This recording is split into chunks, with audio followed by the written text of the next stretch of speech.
everyone! Welcome to Molehill Mountain, episode 171. So right now I'm going to talk about The Witcher, because, also, no Star Wars spoilers, because I haven't seen the movie. I mean, I can make up spoilers, and I did on Twitter earlier this week. No one seemed to care much, but I had a lot of fun writing all my Star Wars spoilers.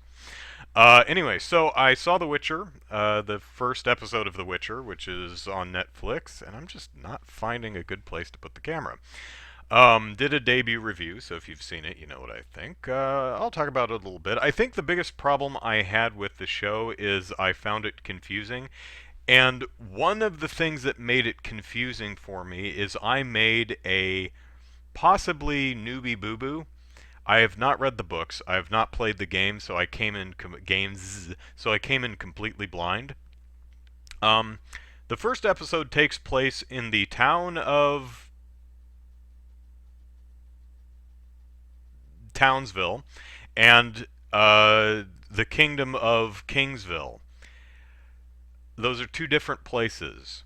I did not know that because Geralt Witcher goes to town and with his monster corpse and tries to sell it. And a little girl's like, "Hey, you got the bounty wrong, but I know a dude who will probably buy it from you. Follow me," says a cheerful little girl who's kind of funny. And she drops him off at the tower, and he goes into the tower, and there's a bunch of naked people in there, and that's not really important, but I thought I'd mention it. And then the scene switches over to the street, and there's a little girl in the street playing dice, and then, oh my gosh, she's the princess! Here's what I didn't realize. That's not the street of Townsville. That's the street of Kingdomsville. That's a completely different place than the little girl in the street playing dice who turned out to be the princess. That's not the girl we just saw who led Jerry Witcher into the tower. Completely different girl. So throughout pretty much the entire show, I thought Townsville and Kingdomville were the same place, and that the princess was, you know, kind of doing the Jasmine from Aladdin thing where she'd dress in street clothes and go out on the town and play dice and rumble in bars and stuff. No. Two completely different places, two completely different people, and I think that was a lot of where a lot of my confusion came from. Oops. Where I figured it out was really towards the end, because the neighboring kingdom of Bad Guysville sacks the kingdom town, and then the next scene, Mr. Witcher goes into town to find the lady he just banged, and because he had a post-coital vision that she might be up to no good, I think is what happened. So he goes to town, and he's wandering around the streets, and I'm looking around, I'm thinking, wow, the place looks pretty good for having just been overrun by a kingdom and lit on fire. And then I realized, wait a minute, this is a completely different place, isn't it? Because the previous scene was at night, and this is day, which I didn't immediately recognize because he wakes up from his post-coital snooze. So I was like, oh, or actually I didn't realize it wasn't the same place. He fights, then the little girl from the beginning is held hostage. I'm like, that's not the princess, that's a completely different girl. Huh. And then the show ended, and I walked over to my camera to record the review, and I'm like, those are two different places. Oh my god, I'm terrible at watching TV. So, is it a good show? If you're not a fan of The Witcher, maybe not, but it does have good action scenes. I feel like a lot of the stuff I watched is nods to the games and the books that I'm just not going to pick up on. But I do feel, even as a lay viewer, that the show did not make it clear that that was a... I mean, she does look like a different person now that I look at them side by side, but little blonde girl with an attitude and big eyes. She looks the same. Wearing a different outfit, but, you know, could be sometime later. The castle town and the town look pretty much the same. And there was no title cards saying, "Meanwhile, in a different place somewhere else." It just cut to the street. I figured it was the street of the town that we've been in. Oh, well. So Brian says hello, here for the holidays. So you're near the time zone, so welcome. Suzanne asked if I'll be spoiling Star Wars. I will not. I thought about going to see it today, but for some reason AMC has decided to put a $1.50 premium on Star Wars tickets. So I went to see Black Christmas instead, but that doesn't have any matinees at any theater near me. So I saw Frozen 2. That was my morning. Brian says Frozen 2 felt like it was cut down from a 3-hour long movie that was more coherent and less rushed. Hmm. It does certainly feel like they're trying to build out like the Frozen universe. And while I don't think either movie is particularly good as a film, there's a lot of stuff in the movies I like. I like a lot of the music. I think the characters are fun to hang out with. Kind of like The Force Awakens. Maybe not the strongest film, but I think it succeeds on the strength of its characters. They're people I like and want to hang out with. If Anna, Elsa, and Kristoff and Sven and Olaf, if you must, want to go on more adventures and fight monsters and stuff, and as long as they're singing fun songs, yeah, sure, I'm down. Um, let's see. Let's see. Have I started watching High School DxD? High School DxD. Elaborate, because I'm like something's familiar about High School DxD. Is that an anime? Give me more. Suzanne Super Metal Dave already made a spoiler video. Like, oh no, don't spoil it. The movie came out yesterday. I mean, depending on where you live and who you are, you might have been able to see it, I think, Tuesday night. But yeah, don't spoil Star Wars. Um, although I will give one spoiler: the good guys win. Spoiler! I have no idea. I'm making that up. I'm assuming the good guys win. There will be end credits. A lot of them at the end. And they will be irised into.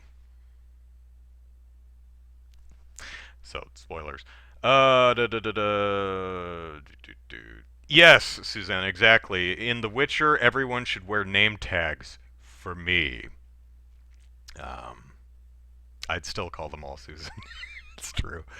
Um, Jordan says, so you mean to tell me medieval towns all have very similar builds and that people dress similar? Who would have thought? Yeah, I know. So, I was, maybe there was some directorial guidance that we were moving to a different place, but if there was, I completely missed it. Maybe I'm just a dense TV viewer and I really need to be led by the hand with a, title card that says different place.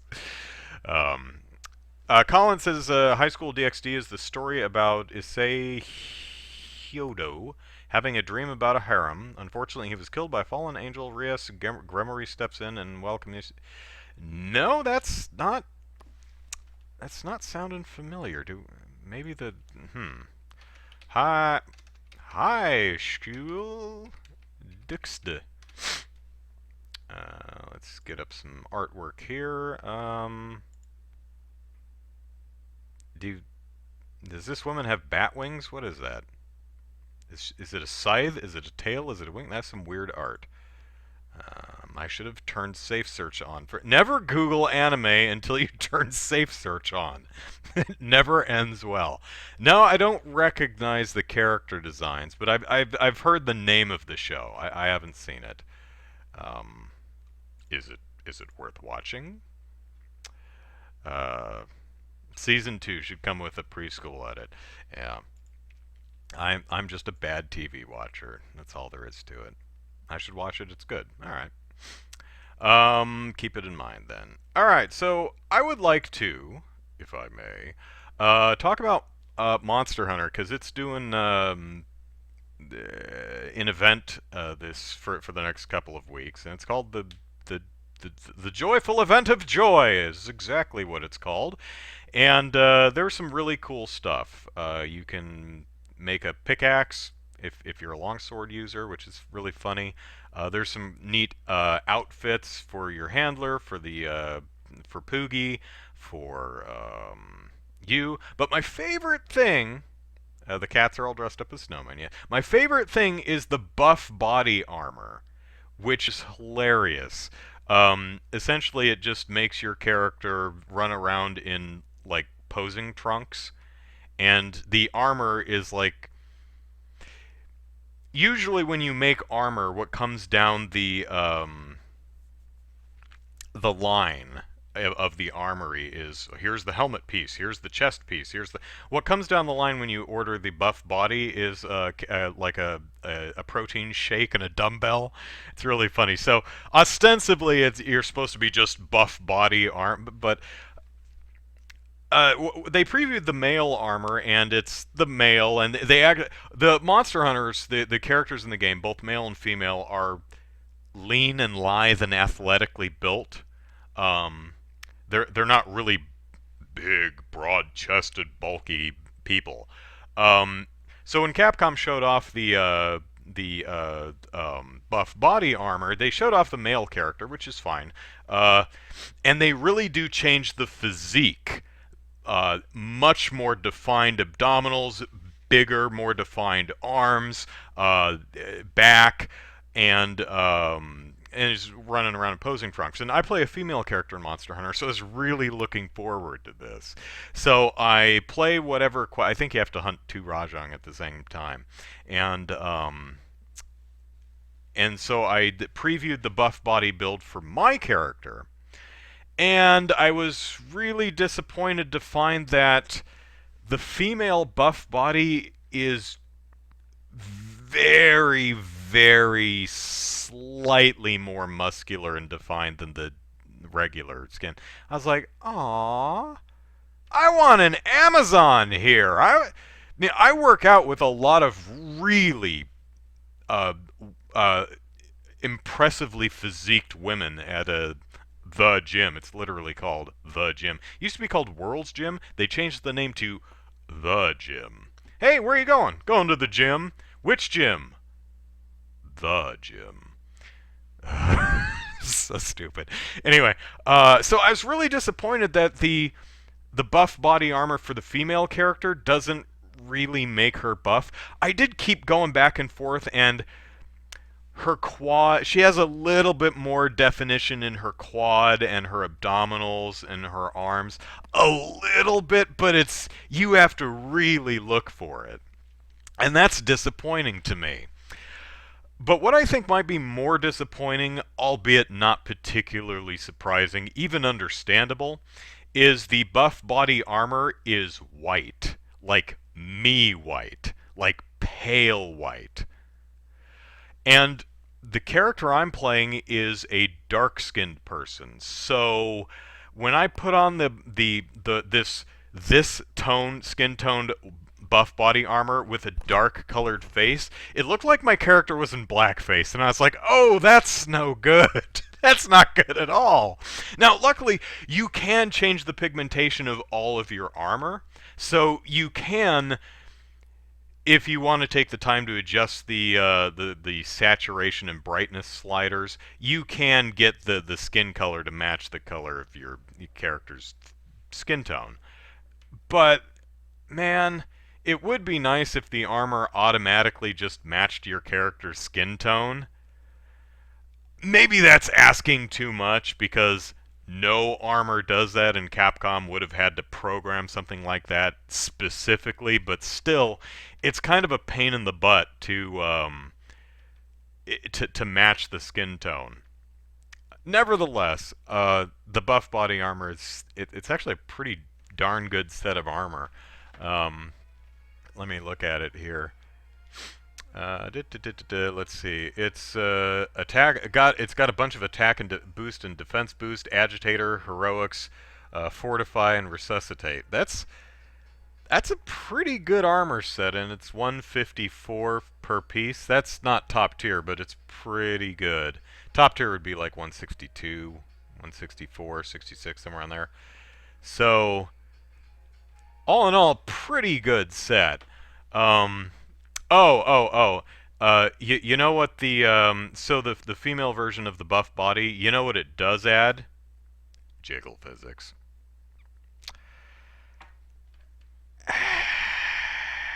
Yes, breasts move in a sports bra, but not that much. Capcom, do you know what a sports bra is for? Do you know what it does? Do you know how it works? It holds breasts in place so they don't move so much when you're working out. This wasn't a mystery that Indiana Jones had to go solve, or Batman or someone. You could have asked if you didn't know. Sports bras are not supposed to jiggle like that. Ah. My female character isn't buff and she jiggles too much. Shenanigans, Capcom. Do better. Oh well. It's still pretty cool. Let's see. Oh, it's an ecchi anime? Well, I mean, if it's funny, but. Let's see. Cats are dressed up as. No, it's so cute. It's like a band being called The Band, which as I'm sure you know, there is there is a band called The Band. Um, yeah, Bob Dylan and Brian New. Okay. My hair's growing out. Little. I I'm babysitting or house sitting for my a friend of mine from work again, and I left my hairbrush there. I think actually. No, I didn't. I brought it home. I just forgot I had it in my bag and I didn't brush my hair. Oh man, so okay, I'm not good at television and I'm not good at personal grooming. Oh well. Um, anyway, Monster Hunter is a lot of fun. I'm enjoying I really wish that the female buff body was a bit more buff, but oh well. I guess if I want buff female bodies, I just have to go to the gym. Alright, what's next? Okay, let's talk about Mandalorian Episode 7. It gets back to an actual storyline, so I liked it a lot better. Mandalorian decides to go back to where it all began. Um, because bounty hunters are going to be chasing him and Baby Yoda forever, so we're going to go back and we're going to take care of Werner Herzog. And so he decides to pick up all the people that he met on his travels, which means Cara Dune, I think her name is, from the Seven Samurai episode, and that's it. But then he goes back and he recruits the Nick Nolte Ugnaught, who actually uh, retrieved the remains of IG, not 88, but 11, I think it was, the droid from the first episode, which Mandalorian killed because it was going to kill Baby Yoda. And Ugnaught Nick Nolte reprogrammed it, which apparently means reprogrammed droids start out as babies and have to learn to walk and hold things.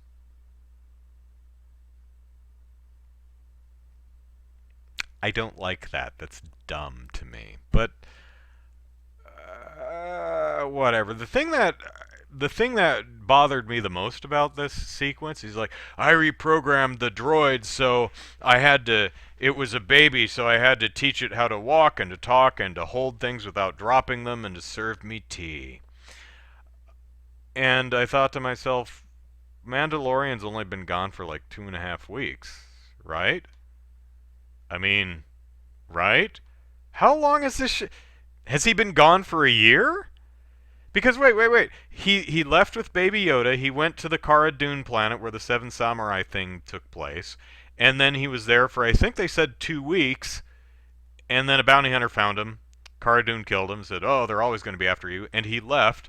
Then he went to Tatooine and then left the next morning, and then they did the heist thing.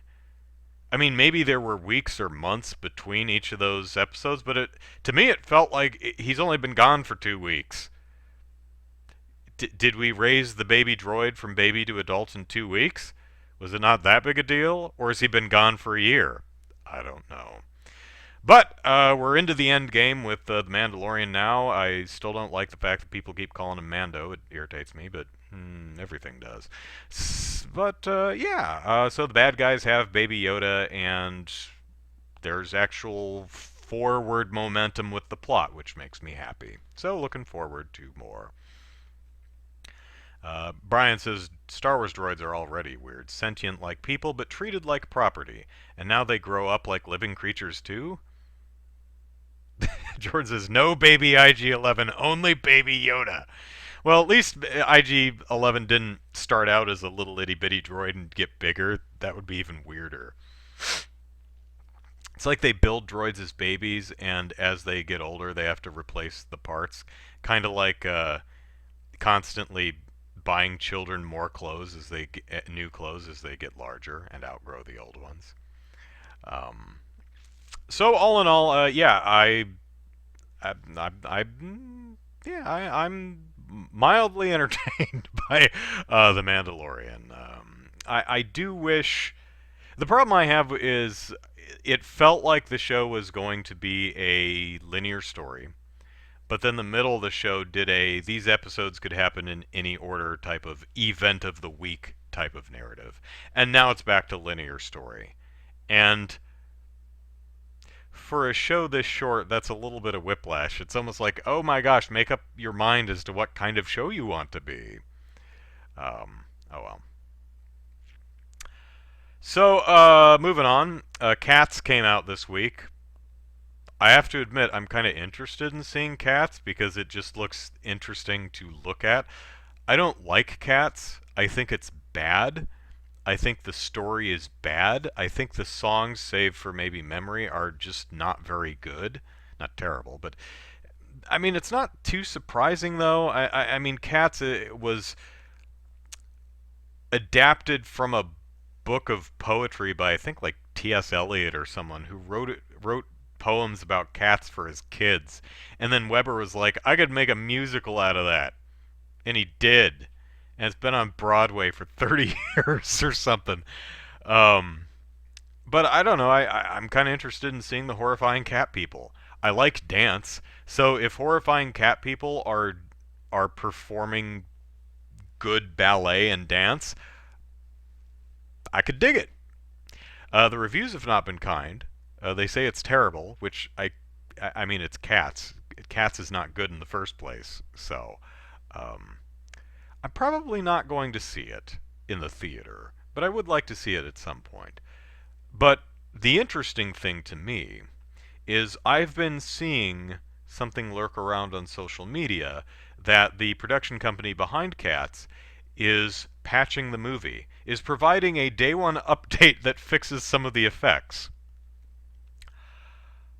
I don't know if that's actually true because I've not seen that actually reported anywhere. I did not see it in the Hollywood Reporter. I did not see it in Variety. Did not see it in even in the enthusiast blogs like um, I don't know, Kotaku, IGN, Polygon, any of those.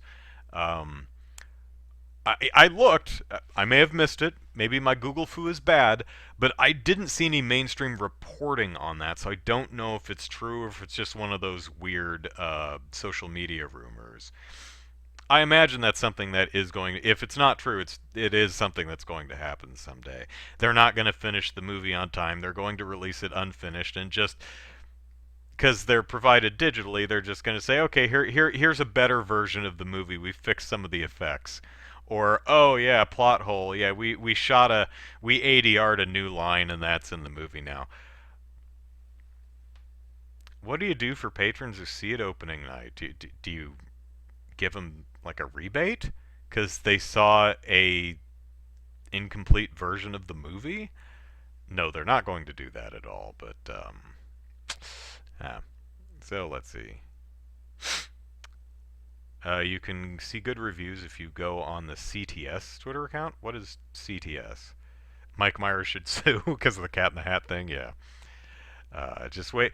Chaos says wait till they start doing movie DLC. Well, I mean, they do have special engagements. Like 3 months later, they'll release an extended. Like I think Midsummer had a director's cut released to theater. I think Once Upon a Time in Hollywood, I think, has a longer cut, either in theaters or coming or planned or something. So occasionally they do. There was a movie this year I think that had. I think it was Avengers Endgame that had like one extra scene in it, or they put some extra like Blu-ray stuff in the credits or after the credits. Just something to entice people back to the theater to see the movie again. It's got a little extra content. That kind of stuff seems fine, but the idea of we released the movie on Friday and Saturday we released a better version of the movie with fixed effects. That's a lot of times I will not buy a game day one because so many times games are not complete on day one.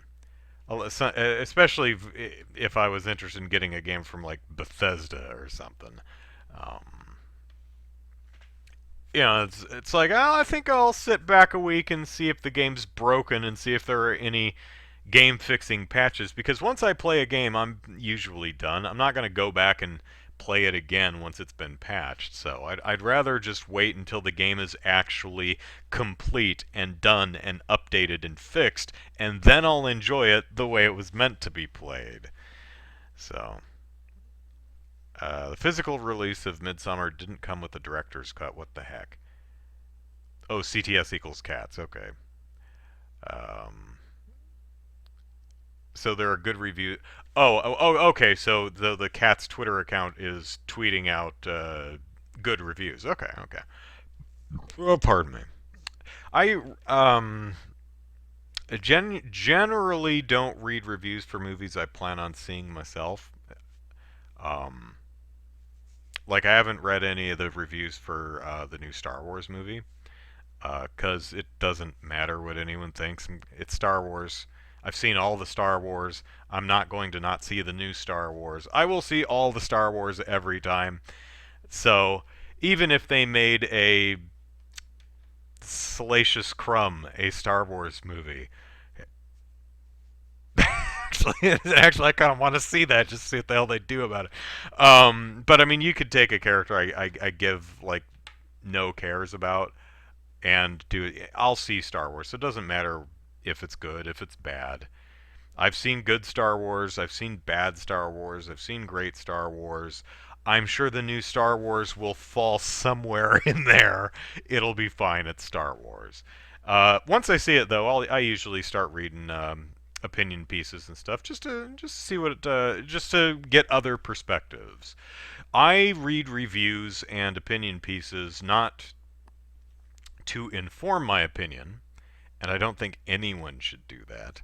Um, I read them to gain new insight or appreciate different perspectives. Although to be clear, for movies I already know I'm going to see, I will read reviews for movies that I'm not sold on. Like, like a movie that I watched the trailer, I'm like, not interested. I'll read reviews for that and to see if anyone makes an argument for the movie that says, oh, really? That's good example. I think it was just called Spy, a Paul Feig movie from 4 years ago, something like that, starring Melissa McCarthy. Um, the trailers made it look like horse poop. But I read reviews, and the reviews said it's actually really good, and here's what the movie's actually about. And I read the review, and I said, oh, that does sound interesting. All right.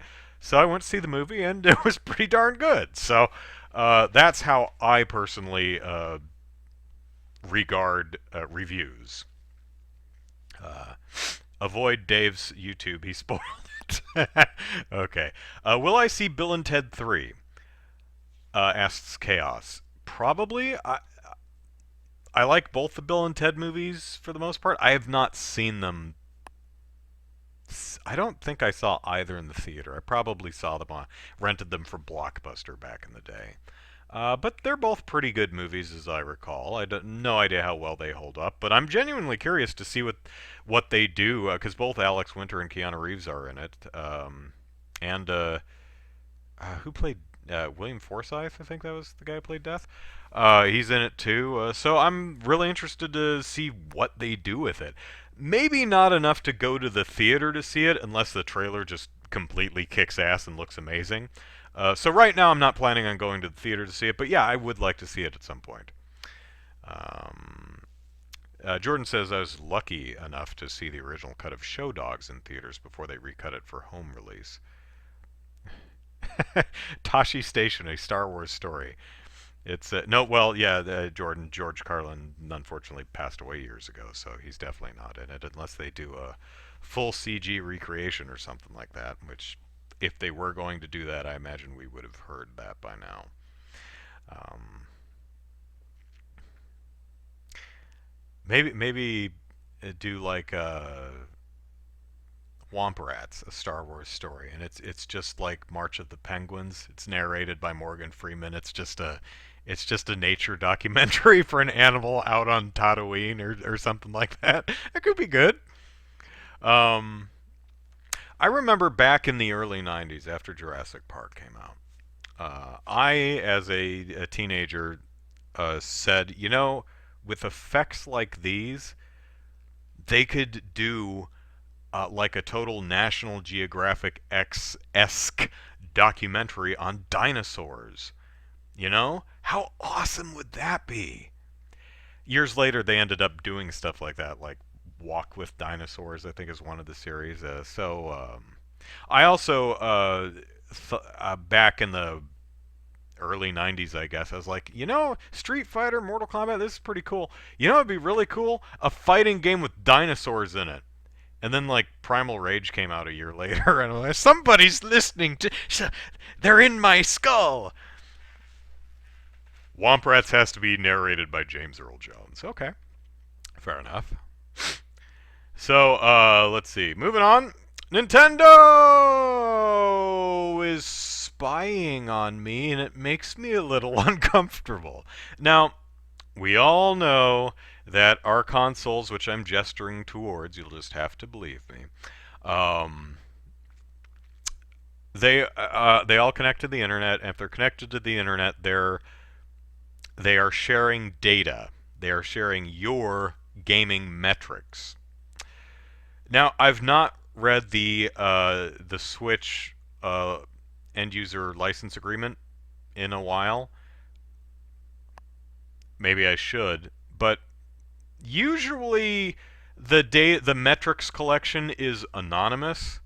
Like they collect what you play, when you play, how long you play it, if you beat it, if you didn't beat it, but that information should not be tied to you. That should be completely anonymous. That's my understanding of most of these EULAs. Again, haven't read the Switch EULA since 2 years ago, 2.5 years ago, and yes, I'm the kind of dork who actually does read EULAs. So I was kind of surprised to get an email from Nintendo earlier this week, which is a full-on infographic showing me exactly what I played this year, how many hours, and how many hours per month. Which, on one hand, specifically the left, for reasons, that's kind of neat to see. I actually keep a running list of what games I play and what movies I watch throughout the year, thinking maybe I'll do some type of recap video. And this is actually kind of handy. It helps make sure I didn't miss anything on the list I keep. It's kind of interesting to see that I probably should turn my fanboy card in because I don't play a lot of Switch.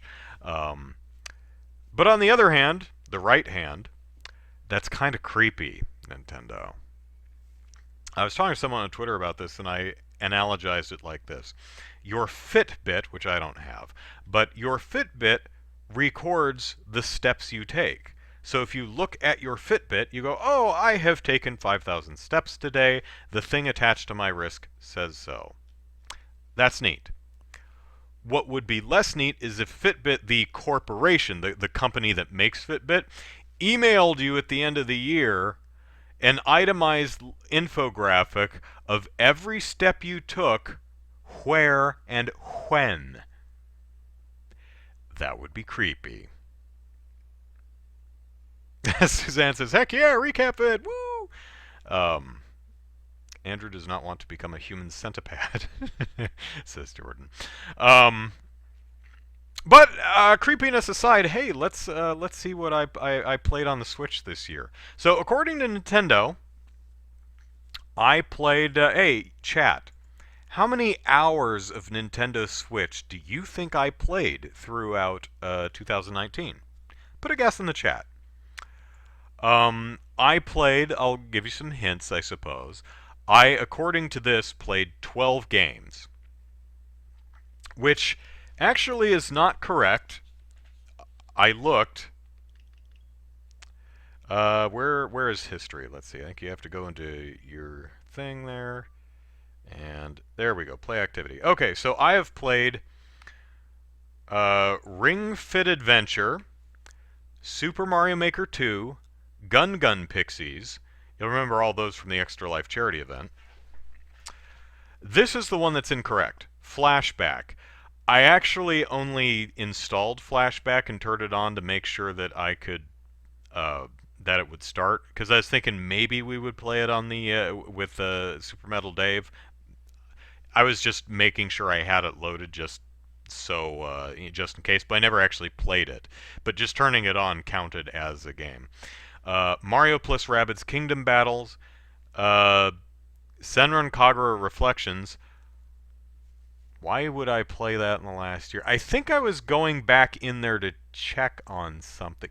I think what it was that's what it Marvel vs. Capcom Infinite doesn't have a link to I went in there to see how it handled its DLC. Because Marvel vs. Capcom Infinite oddly has the DLC characters on the bottom of the character select screen, but it doesn't tell you how to unlock them. And my friend John was like, I've been trying to unlock Black Panther and the rest of these jackasses for months, and I cannot figure out how to do it. And I went, I think they're DLC, and I looked on my phone, I'm like, yeah, you just have to pay $30, John. They're DLC characters. But funny enough, there's no link to the DLC page, and it doesn't say that in the game, which is weird. So I believe that's why I turned Senran Kagura Reflections back on to check that. The rest of them, I think, are demos. I played the Katamari Damacy Reroll demo, the demo for Daemon X Machina, the demo for Yoshi's Crafted World, the demo for Tetris 99. Actually, was it the demo for Tetris 99, or did I just turn on Tetris 99 to see what it was because it's free? I don't know. And Nintendo Labo, and the fitness boxing demo. So that's what I played, those 12 games. So mostly demos. 12 games! Yeah, it was mostly demos. Alright, so let's see. Jordan says 12 seconds. Brian says 100 hours or so total. Suzanne says 42 with around 500, 42 games with 500 hours. Wowzers. Brian says actually it's probably high, maybe 12 in the charity stream. Outside of that, probably not much, so maybe 20 total. 70, and Otritsu says 75-ish in the last year. I think you played it in January. Okay, so according to Nintendo, I have played 58 hours of Switch this year, among 12 games. Most of those were demos, so it's really only 4 or 5 games. I played 17 hours in January and 2 hours in February. I think that would have been Labo. Nothing in March, nothing in April, nothing in May. 6 hours in June. I believe that was Mario versus Capcom. No, Mario plus Rabbids Kingdom Adventure, Kingdom Battle. 8 hours in September, 9 hours in October. I believe that was Super Mario Maker 2. I played all the developer levels. 15 hours in November. That was the Extra Life charity event, and nothing in December. Mario vs. Capcom. That could be cool. Ryu punching the crap out of Mario. Wait a minute, is Ryu's in Smash Brothers, isn't he? Yeah, he is. So that's already happened. Chaos says would absolutely buy a Mario versus Capcom game.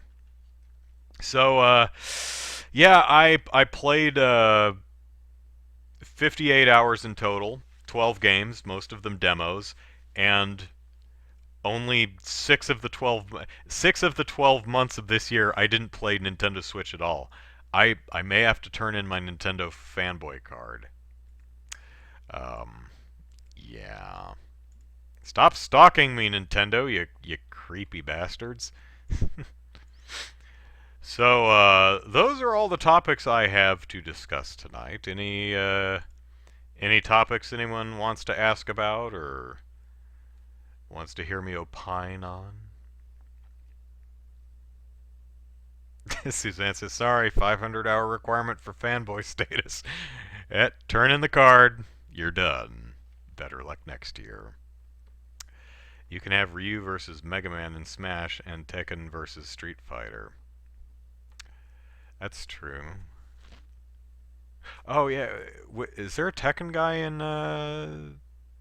Smash? What's the next Nintendo game I'm excited for?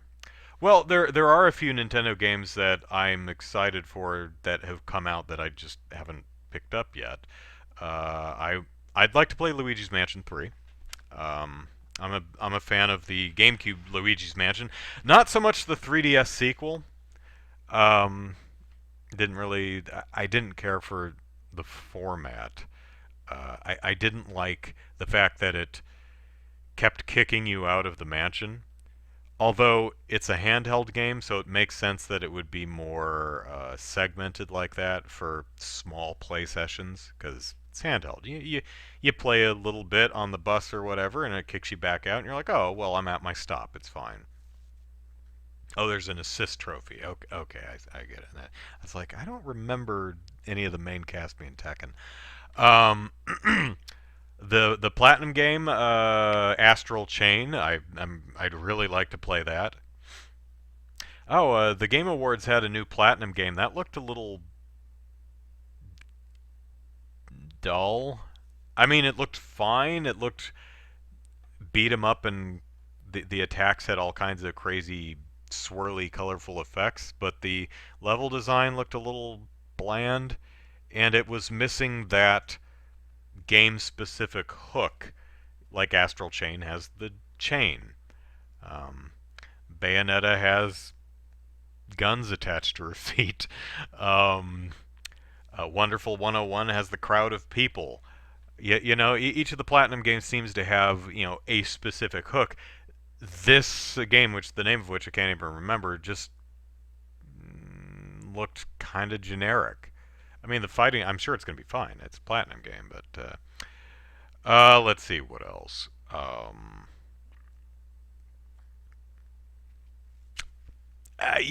Even though I wasn't the biggest fan of Breath of the Wild, I'm just definitely curious to see what they do with Breath of the Wild 2. I'm definitely looking forward to seeing what they do with Metroid Prime 4. Uh, I'm dying to know what the hell Retro Studios has been doing for the last several decades. It hasn't been that long, but it feels like it. Um, so, what else? Let me look at my Amazon list. Do I have anything in there? Dee dee dee dee dee dee. Okay. I actually wouldn't mind Legend of Zelda: Link's Awakening, the remake. I haven't played the first one, but looks cute. Luigi's Mansion 3, Astral Chain, Octopath Traveler still need to pick up. Um, Xenoblade Chronicles X, but that's a Wii U game. I keep thinking that's gonna get remastered on the Switch, which is one of the reasons I keep holding off. I mean, Xenoblade Chronicles is being remastered on Switch, um, which I it's been so I didn't finish that game and it's been so long. Maybe I'll get the remaster and start it over. I don't know. Um, So let's see what else we got here. Otritsu played 1,227 hours across 123 games. I'm pretty set as far as keeping my Nintendo gamer card, I'll say. Jordan, what would it take for you to go to Ghostbusters Afterlife in full Ghostbusters costume? Lots of money because because getting a Ghostbusters costume is pretty let me just put it this way. If I had the costume, I'd do it for free. I totally would go. I'd go to work wearing the Ghostbusters costume. Unfortunately, from what I understand, those type of flight suits aren't really made anymore, so they're hard to get.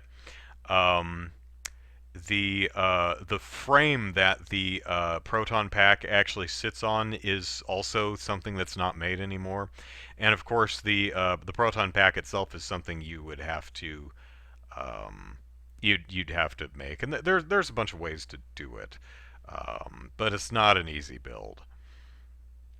But yeah, if I had it, I'd certainly do it. I'd definitely make sure I turned it off so it's not flashing lights and stuff during the theater. But yeah, certainly. Um, Brian says, thinking about it, probably Andrew's 50 total or less rule combined with Nintendo's lack of discounts is a big reason for not playing too many Switch games. That is a part of it. I closed the Amazon window, but yeah, I'm not paying $60 for Luigi's Mansion 3. Again, not that it isn't worth $60. I just don't pay $60 for it unless it's for a present for somebody or if it's for something special like the Extra Life charity event. I mean, I bought Super Mario. Actually, I think I spent $52 or something on Super Mario Maker 2. Um, and I did pay I think $60 for Gun Pixies because I thought that would be a lot of fun for the charity event, and I was half right. It was okay. Um, I should do a brand deal with Mentos for Bad Breath of the Wild too. Have I been playing Dragon Quest? Actually, no. I did I started it like 2 weeks ago, and then I just haven't had the consecutive time I want to sit down and play it. Um, but it's like a holiday break right now. I'm off work until next Wednesday, and then the next weekend. So I have a 5-day weekend right now, and then next week is another 5-day weekend because of New Year's, and then I'm going on vacation like a week or two later. Um, so I should have some free time to actually play the darn thing. Xenoblade X is pretty cheap at GameStop, says Chaos. Yeah, I think it's like $25. Um, Link's Awakening Switch is pretty good, says Atritsu. Xenoblade X needs to be remastered. It does. Its ambition kind of exceeded what the it's playable, but its ambition I think exceeded what the Wii U is capable of. Still an impressive job what Monolith Soft managed to pull off, but the problem is the Switch isn't really that much more powerful than the Wii U, so it's not going to be that much better. Um, Suzanne says it sucks your library doesn't have Switch games. It has like a couple. I really liked Mario Odyssey. Is Toys to Life dead? Yes, thank goodness. Amiibo seems to be barely kicking, and deservedly so, because Toys to Life is garbage. I hate that. Suzanne, you mean the actual library where they keep and lend books? Yeah.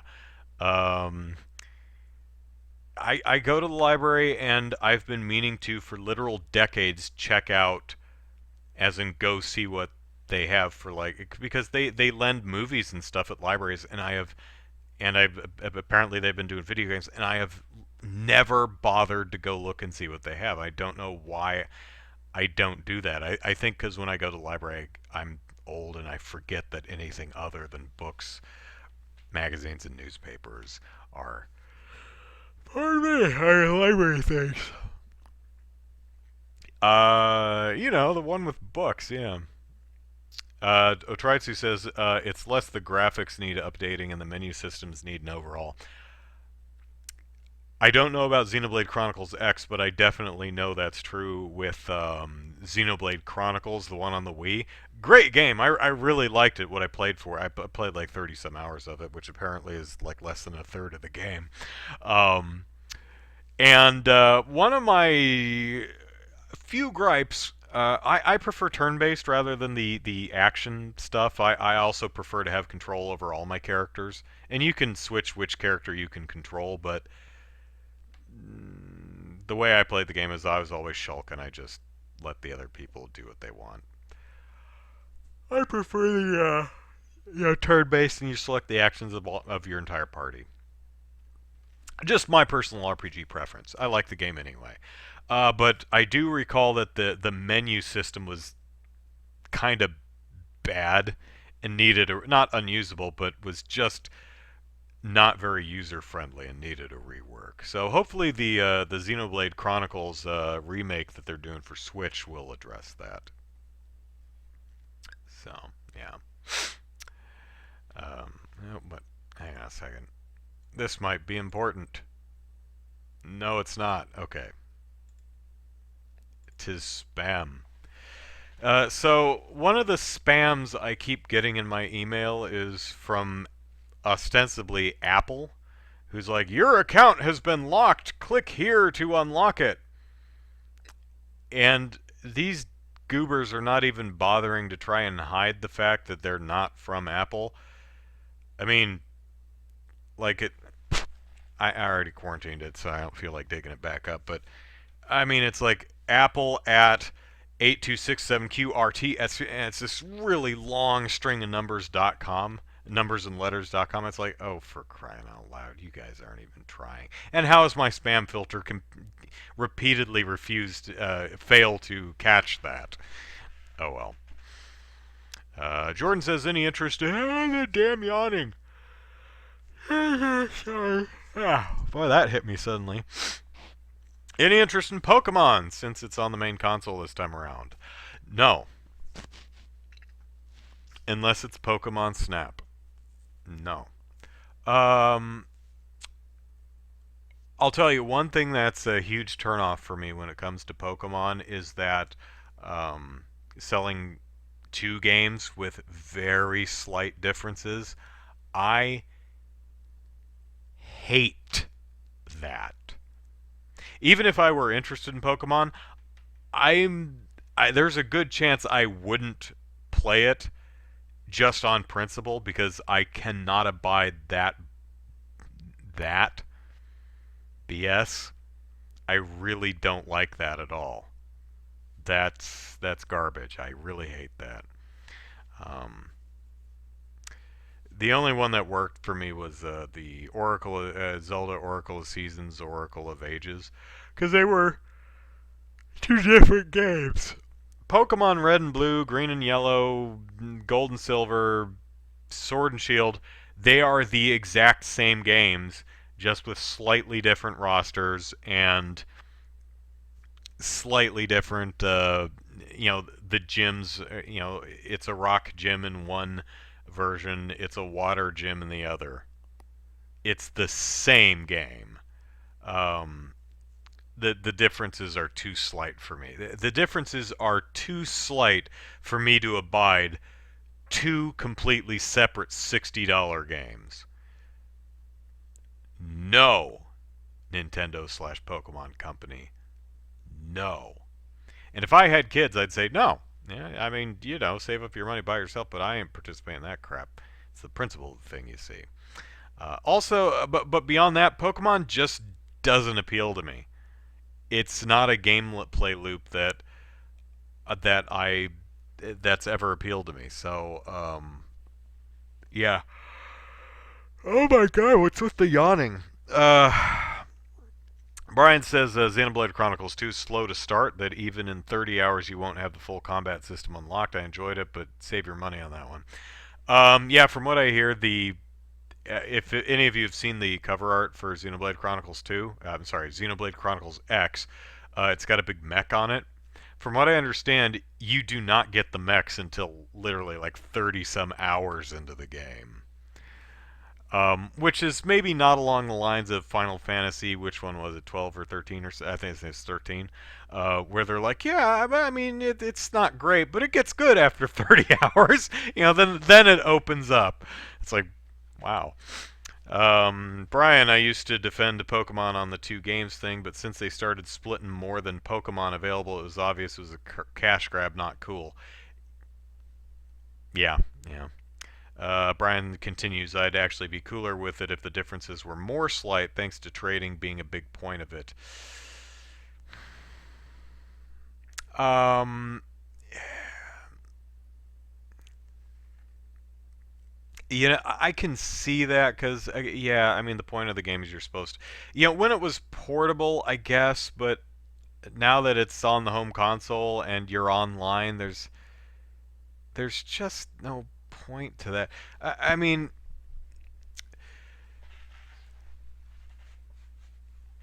I don't like it.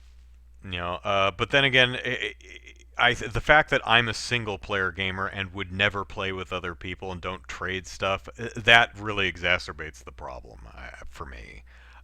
Which is, that's my problem, not really the games, but yeah. Uh, okay, I'm yawning to death, but we're at an hour, so I think we'll call it for tonight. So hey everyone.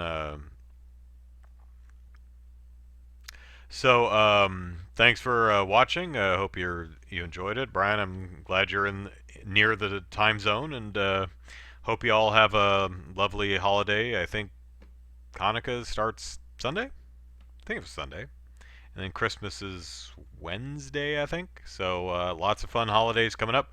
Uh, Drive around, look at fun Christmas lights. That's something I like to do, and have like uh, eggnog and sweet latkes. That's a good combo right there. All right. Take care, everyone. See you next week. Bye bye.